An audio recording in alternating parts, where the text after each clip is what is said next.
Asmongold has a lot of hot takes. As the #1 political streamer on Twitch, and I think pretty much on the internet in general, Asmongold is constantly ruffling feathers, although today's take is going to ruffle a few more feathers than usual, but I don't actually think that he's wrong. Asmongold gave his opinion on birthright citizenship. Now, if you don't like Asmongold, you're not going to like his take. If you do like Asmongold, you are going to like his take. That being said, Asmongold basically says that he's against birthright citizenship and that only people who have parents that are US citizens should be given citizenship at the time of their birth, which I think is kind of common sense, but let's just listen to Asmongold explain it. Right after you hit that like button, seriously, it really helps me out. Illegals have anchor babies, that's what they get on food stamps. The anchor babies aren't considered illegal aliens.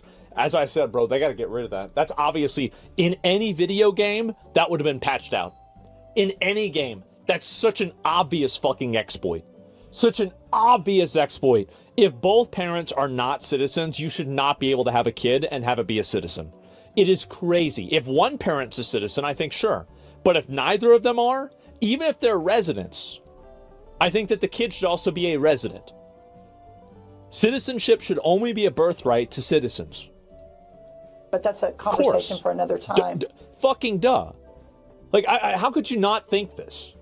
And also, by the way, the decision that they made in order to give birthright citizenship, it got proposed, I think, in 1867 and put in the Constitution in 1868, right after the Civil War. It was very clearly in order to accommodate all of the slaves. That's the reason why they had it in. The idea that this was written in, like George Washington and Thomas Jefferson wrote this in, so now we could have a bunch of illegals from fucking South America come over and have kids and then be stuck in the country. No, I don't think this is what their plan was. Obviously, it's not what the plan was. It's a total misuse of game mechanics.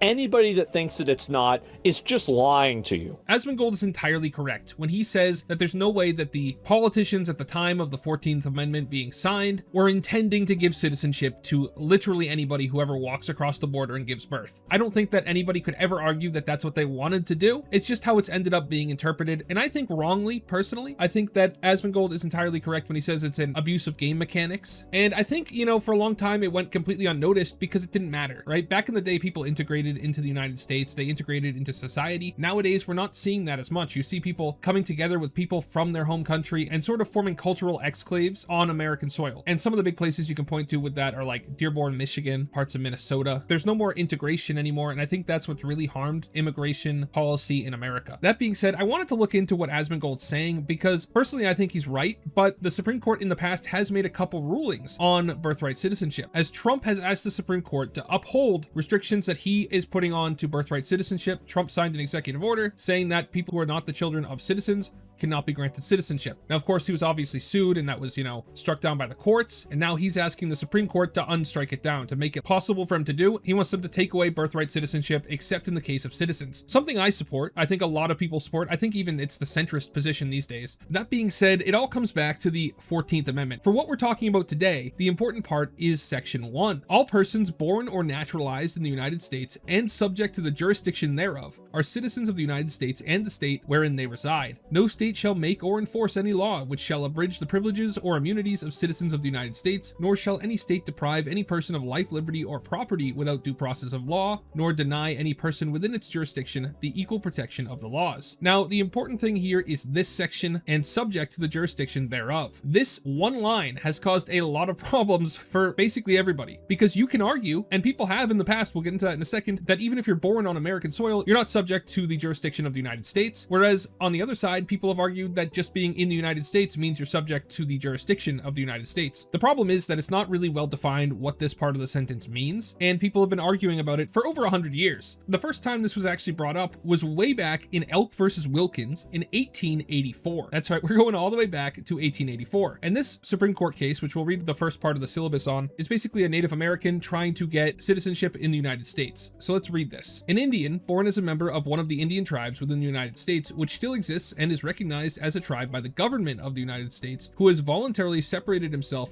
from his tribe and taken up his residence among the citizens of a state, but who has not been naturalized or taxed or recognized as a citizen either by the United States or by the state, is not a citizen of the United States within the meaning of the first section of the 14th article of amendment of the Constitution. So way back in 1884, a Native American argued that he was born in the United States in a land owned by the United States on an Indian reservation, and that he was therefore deserving of American citizenship. The Supreme Court at the time completely disagreed with him and said that that is not within the meaning of the 14th article of amendment of the Constitution. And why is that? Well, it comes down to this. This is a summary from immigrationhistory.org. In a case focused on Native American man John Elk denied the right to vote after he left his reservation and began living among white people, the Supreme Court found that Native Americans were not citizens by birth under the 14th Amendment and could therefore be denied the right to vote. And that's because if we go down here and we read the second paragraph here, a petition alleging that the plaintiff is an Indian and was born within the United States and has served his tribal relation to the Indian tribes and fully and completely surrendered himself to the jurisdiction of the United States and still so continues subject to the jurisdiction of the United States and is a bona fide resident of the Nebraska and city of Oklahoma does not show that he is a citizen of the United States under the 14th article of amendment of the Constitution. Basically, this was what he was arguing. This was his petition, was that he was subject to the jurisdiction of the United States, and at the time, the Supreme Court ruled that he was not. The reason they were able to rule that was because, despite him saying he was subject to the jurisdiction thereof, they found that he was not, even though he was born on land owned by the United States in an Indian reservation, which is not sovereign land, obviously. But things got a little murky just over 10 years later in the United States versus Wong Kim Ark in 1898. You had a child born in the United States of parents of Chinese descent who at the time of his birth are subjects of the Emperor of China but have a permanent domicile and residence in the United States and are there carrying on business and are not employed by any diplomatic or official capacity under the Emperor of China, becomes at the time of his birth a citizen of the United States by virtue of the first clause of the 14th Amendment of the Constitution. This was a writ of habeas corpus issued October 2nd, 1895 by the District Court of the United States for the Northern District of California to the Collector of Customs at the Port of San Francisco in behalf of Wong Kim Ark, who alleged that he was a citizen of the United States of more than 21 years of age and was born in San Francisco in 1873 of parents of Chinese descent and subjects of the Emperor of China, but domiciled residents at San Francisco, and that on his return to the United States on the steamship Coptic in August 1895 from a temporary visit to China, he applied to said Collector of Customs for permission to land,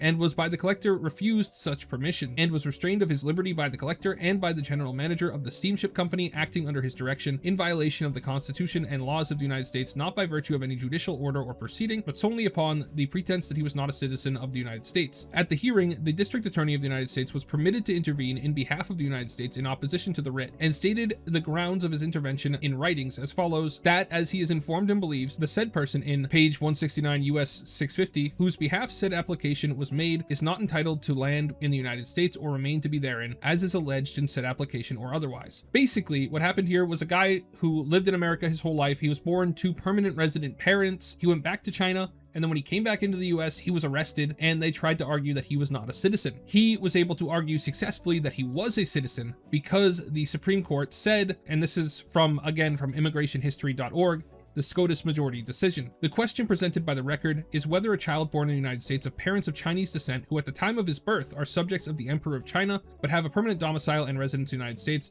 are there carry on business, and are not employed in any diplomatic or official capacity under the Emperor of China, becomes at the time of his birth a citizen of the United States by virtue of the first clause of the 14th Amendment of the Constitution. All persons born or naturalized in the United States and subject to the jurisdiction thereof are citizens of the United States and of the state wherein they reside. Its main purpose was, as has been often recognized by this court, to establish the citizenship of free slaves, which had been denied in the opinion delivered by Chief Justice Taney in Dred Scott v. Sanford. But citizenship by birth is established by the mere fact of birth under the circumstances defined in the Constitution. Every person born in the United States and subject to the jurisdiction thereof becomes at once a citizen of the United States and needs no naturalization. This here serves as the basis for the birthright citizenship argument in the United States. Basically, in 1898, they ruled that this guy, Wong Kim Ark, was a U.S. citizen because he was subject to the jurisdiction of the United States at the time of his birth. That being said, the interesting thing is that he was not born to illegal immigrants. He was not born to people who were just visiting. He was born to two parents of Chinese descent who were subjects of China, but they lived and worked in the United States as permanent residents of the United States. So it's kind of a shaky foundation, because though Asmongold says that he wouldn't want to give citizenship to anybody who's the child of a permanent resident, he would see them just get residency, the Supreme Court has ruled that they get citizenship. That being said, the United States versus Wong Kim Ark does not actually make any argument as to whether or not children born to non-citizens of the United States who are not permanent residents are entitled to citizenship. So we don't actually know which way the Supreme Court will rule on this, because they could argue that yes, in fact, we know for a fact that if you're born to a permanent resident, you can get citizenship. But we also know that the Supreme Court ruled in the past that if you were a Native American who was born in America, you were not subject to the jurisdiction of the United States, and therefore you are not able to become a citizen. So when people say that there's no chance that the Supreme Court will overturn birthright citizenship, they're coping. There is a chance. I mean, there's very clear openings in these things that were argued many, many years ago. And I think Asmongold actually represents the centrist opinion on this. I don't think anybody really thinks that it makes sense that anybody who comes over for a vacation and gives birth while they're here has their child immediately become an American citizen. Everybody admits that that's stupid, and that's certainly not what they meant when they passed the 14th Amendment, which again was meant to free slaves and guarantee their children rights as citizens in the United States. So I think Asmongold's right here. I don't think his take is as controversial as people make it out to be, and I think that there's a good chance that birthright citizenship gets overturned in the coming years. Let me know what you guys think in the comments, and I'm sure the comment section is going to be so much fun with this one, because I can't see how anybody would be mad at any of my takes here. Let me know what you think in the comments. Thank you so much for watching all the way till the end. Remember to like and subscribe. Have a great day, and God bless you.